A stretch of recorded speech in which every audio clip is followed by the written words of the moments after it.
Hi everyone. Next bit, the NATO Green. First I'm just going to mix it up to put the top coat on, and then I may do some lightening depending on how it goes with the pre-shading. So if you can see, that's what it looks like. Be really careful if you've got these ones, the tow rope hooks, because they will rip off. Like I say, half of them are metal, half of them are T-Rex Studios now because they just broke a lot. So there's that. Anyway, so I just thought I'd quickly show you what I do with the paint. Literally, again, I will use 60% thinner to 40% paint. I know that seems a bit drastic, but it really does mean a lot with Tamiya paint. Pre-done airbrush paints like Ammo and Vallejo, you know, I've not used anything else actually, so I can't really get, but those two, supposedly I don't need thinning, but I would still put a bit in and some retarder if you can, because it just helps with airbrushing. The biggest problem with airbrushes is when they get bunged up. So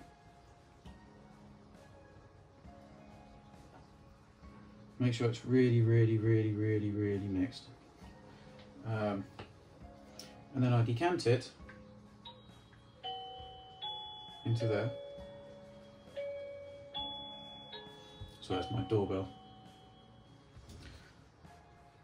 Let me pause that a minute. Sorry about that. So I've decanted that into there, and so I don't waste any paint. I know it's going to be a 50-50 mix. I literally, I suppose I should use I just fill up the Tamiya paint pot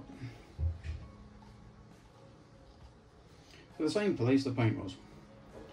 Then I know for sure that that's a 50-50 mix.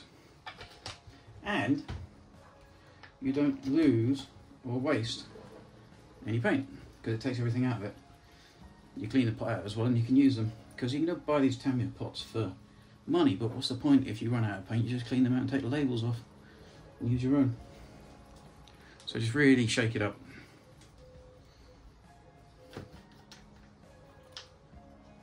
If you can see, and then put that in. Now it takes a heck of a lot of paint to put on these tanks. This will probably just do the turret. And I'm going to put another half again in, because there's something else I do as well. Not a lot of people do this, but so the paint sticks a bit more and there's a bit more volume in it. I also put semi-gloss in it, because it just helps the paint stick a bit better, especially when it's flat. And you're going to semi-gloss it anyway, so you can put decals on and stuff. So there we go. See, there's still some paint coming out of there. And then by doing it this way, you have a nice little clean paint pot. And you can use that for keeping lighten green in that you use for another post shading. And then, sorry, it's got paint in it now. And then literally, I used to use gloss, but I've gone to using semi-gloss.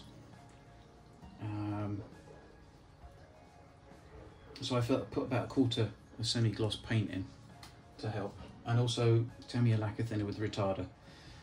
You can get this stuff, but it's not got retarder. I much prefer it with a bit of retarder in, because it does help with the painting process.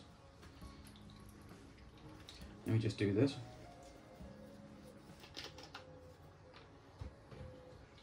Use a clean pipette. And I'm going to put, well, I'm going to put half of this in. It's not exactly science.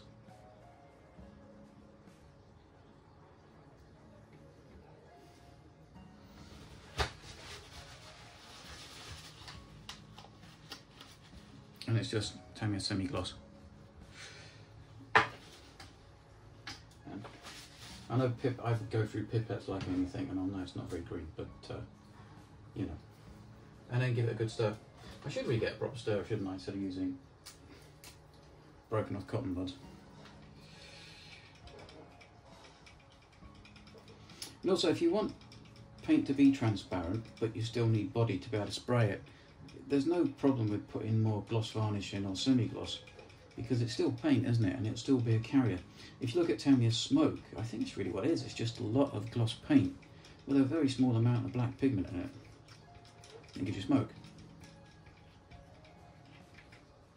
If you can see again, consistency of milk. Do you see it?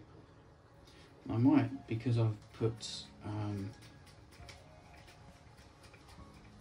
semi-gloss varnish in, it's changed consistency ever so much, but I'm okay with that. Can you see? So if I put it down there,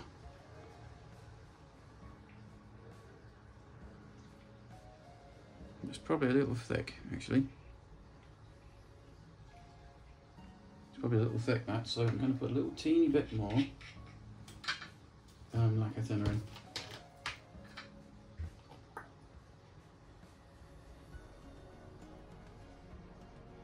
So basically the same amount I put gloss paint,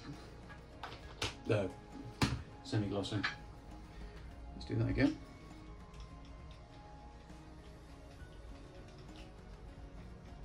That looks better. You can see it looks like a glass of milk.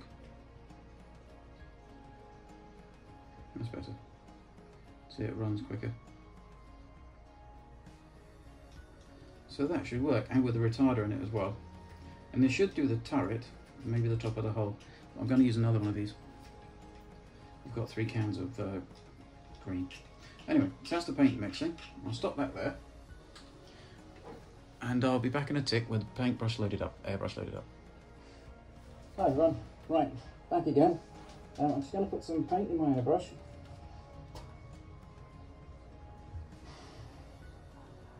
Not too much.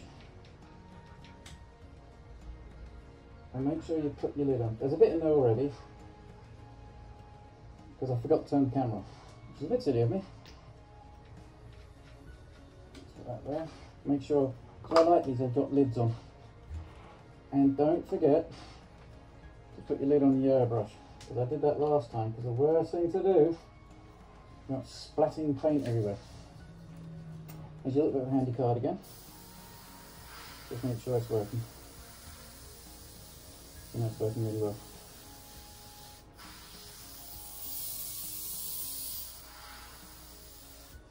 See, so spraying out quite well, no problems.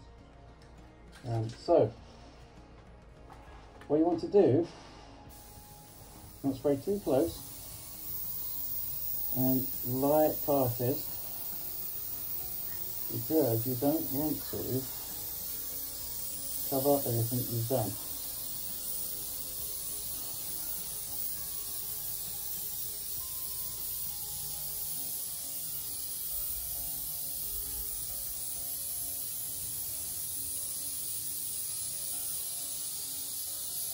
And you get through so much paint.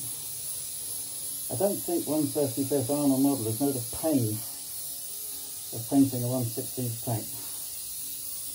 Now as you can see, I'm trying to get it so the paint is going straight down.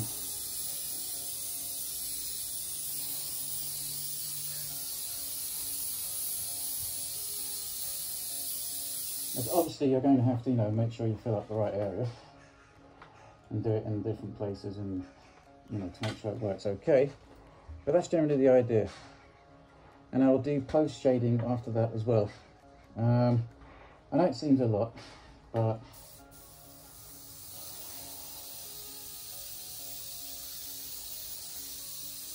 concentrate a bit more on that panel.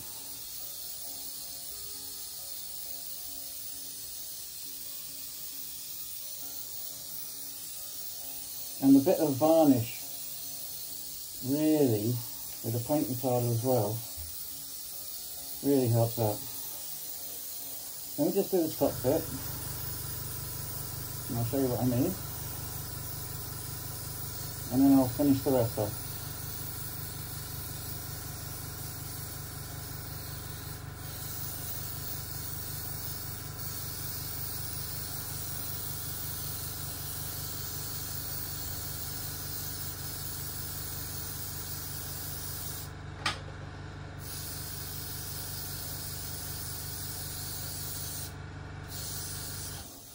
And see, I'm out, no paint.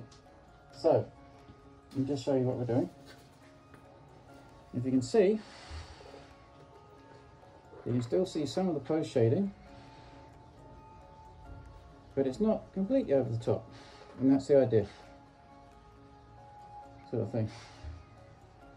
I will finish doing this, and then I will show you the end result, because otherwise I think just sit watching me spray painting this, it'll go on forever and it'll be really boring. But you see, it's from a distance, and then you slowly fill the areas, so you can just still see the shading coming through. And then it gives you the effect that you want, hopefully. Anyway, I'll see you in a bit. Hi everyone, and this is it with it painted. Can you see, it's not as dark or as harsh as I thought it might have been. There's maybe there's a little teeny bit on that cannon barrel I need to just blend a bit more. It's just about blending really. So I shouldn't be doing it, I'll take my mask off, but yeah, and that was, I've used that amount of paint. So it does take quite a lot. So if you can see, you get the light and shade still. Now I might lighten up in more in places, but I think that looks all right. I might make my decision as soon as I've put the second two camouflage colours on. But can you see as well, because it's got some semi-gloss paint in it, it really goes on quite nicely and it really sticks. I think it's worthwhile putting semi-gloss in, I really do. Because spraying flat, you know, and also you can see where the light hits a bit better as well. And the whole point of painting these things is where the light hits. Anyway, oh, seeing a bit that's not quite.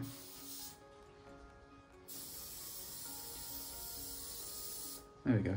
Now when you do it as well, you want to paint, I know it's silly, but from quite a distance, because if you go up close, you'll cover. Really what you want to do is use your airbrush as sort of like a colour filter. Because if you don't, you'll just paint it out. You'll literally just paint it out, and you don't do that because all the pre-shading you do will be absolutely pointless. I'll show you what I mean. Can you see there's a little teeny bit of white on there? If I go from here, it slowly colours it over. The paint's still on wet. If I go close, very quickly it's gone. Alright, so I think the key to painting the pre-shading method is keep your airbrush away. You can always get closer, but don't go boink, because you'll colour it in. Here, or here, it just sits on the top. Because it's got retarder in, it will still dry on the tank. It will still be wet when it hits, and that's the whole idea. Anyway, I'm going to do the rest of it now. I'll put my mask back on. I thought I'd just quickly show you what I meant. So, from a distance, right here,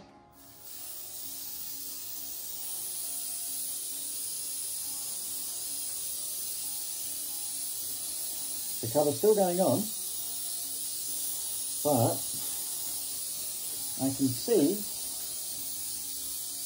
where I'm painting, and then I can correct from here.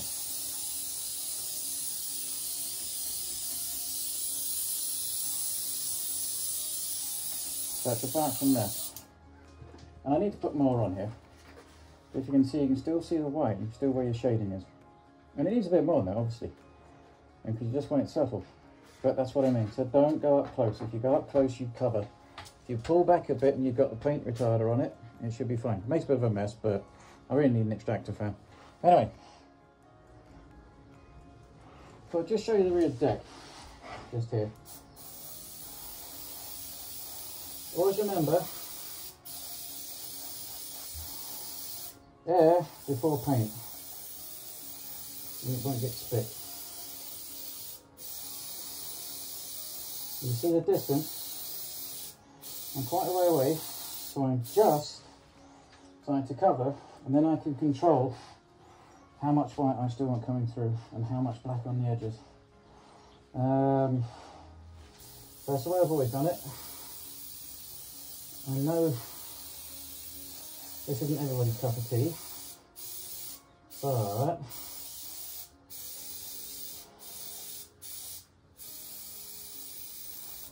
I think this looks alright. Because also, it kind of works as a, in some respects, a pre-dusting. Because you're already changing the colour around the tank. So if you can see, I bet probably needs a bit better. A bit there. So it's really bright and sunny today, which doesn't really help with this. But I think that's alright. Mud flat. A little bit more in the mud flat. So yeah, so that's how it works.